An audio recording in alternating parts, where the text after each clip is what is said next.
Canto 21. Virgil and Dante stand on the arch that spans the fifth Bolgia. They see black devils running along it, with sinners over their shoulders which they cast into a ditch, bubbling with pitch.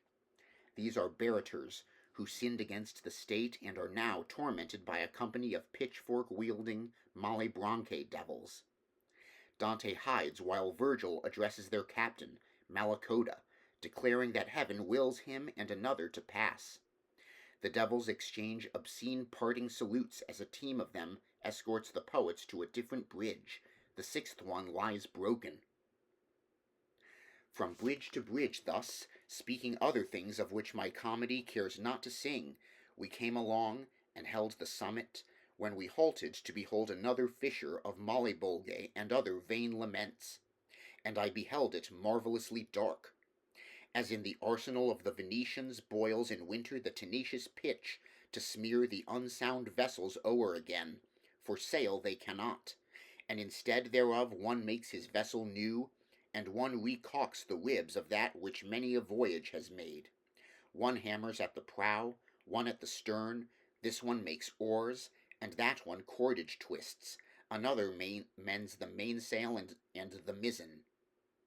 Thus, not by fire, but by the art divine, was boiling down below there a dense pitch which upon every side the bank belimed. I saw it, but I did not see within it aught but the bubbles that the boiling raised, and all swell up and resubside compressed. The while below there fixedly I gazed, my leader, crying out, "Beware, beware," drew me unto himself from where I stood. Then I turned round, as one who is impatient to see what it behooves him to escape, and whom a sudden terror doth unman, who, while he looks, delays not his departure, and I beheld behind us a black devil, running along upon the crag, approach. Ah, how ferocious was he in his aspect! And how he seemed to me in action ruthless, with open wings and light upon his feet. His shoulders, which sharp-pointed were and high, a sinner did encumber with both haunches, and he held clutched the sinews of the feet. From off our bridge, he said, O Malebranche, behold one of the elders of Saint Zita. Plunge him beneath, for I return for others unto that town, which is well furnished with them.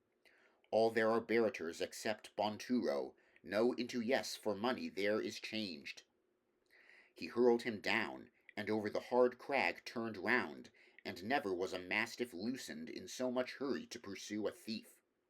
The other sank, and rose again face downward, but the demons, under cover of the bridge, cried, Here the Santo Volto has no place, here swims one otherwise than in the Sergio. Therefore, if for our gaffs thou wishest not, do not uplift thyself above the pitch. They seized him then with more than 100 rakes. They said, It here behooves thee to dance covered, that if thou canst, thou secretly mayest pilfer. Not otherwise do cooks their scullions make immerse into the middle of the cauldron the meat with hooks, so that it may not float. Said the good master to me, That it be not apparent thou art here, crouch thyself down behind a jag, that thou mayest have some screen, and for no outrage that is done to me, be thou afraid, because these things I know, for once before was I in such a scuffle. Then he passed on beyond the bridge's head, and as upon the sixth bank he arrived, need was for him to have a steadfast front. With the same fury and the same uproar, as dogs leap out upon a mendicant, who on a sudden begs where'er he stops, they issued from beneath the little bridge, and turned against him all their grappling irons, but he cried out, Be none of you malignant, before those hooks of yours lay hold of me. Let one of you step forward who may hear me, and then take counsel as to grappling me. They all cried out, Let Malacoda go, whereat one started, and the rest stood still, and he came to him, saying, What avails it? Thinkest thou, Malacoda, to behold me advanced into this place? My master said. Safe hitherto from all your skill of fence, without the will divine, the fate auspicious. Let me go on, for it in heaven is willed that I another show this savage road. Then was his arrogance so humbled in him, that I another show this savage road. Then was his arrogance so humbled in him, that he let fall his grapnel at his feet, and to the others said, Now strike them not. And unto me, my guide, O thou who sittest among the splinters of the bridge, crouch down, securely now return to me again. Wherefore I started and came swiftly to him, and all the devils forward thrust themselves, so that I feared they would not keep their compact. And thus beheld I once afraid the soldiers who issued under safeguard from Caprona, seeing themselves among so many foes. Close did I press myself with all my person behind my leader, and turned not mine eyes beside my leader, and turned not mine eyes from off their countenance, which was not good. They lowered their rakes, and, Wilt thou have me hit him, they said to one another, on the rump? And answered, Yes, see that thou nick him with it. But the same demon who was holding parley with my conductor turned him very quickly, and said, be quiet, Scarmiglione.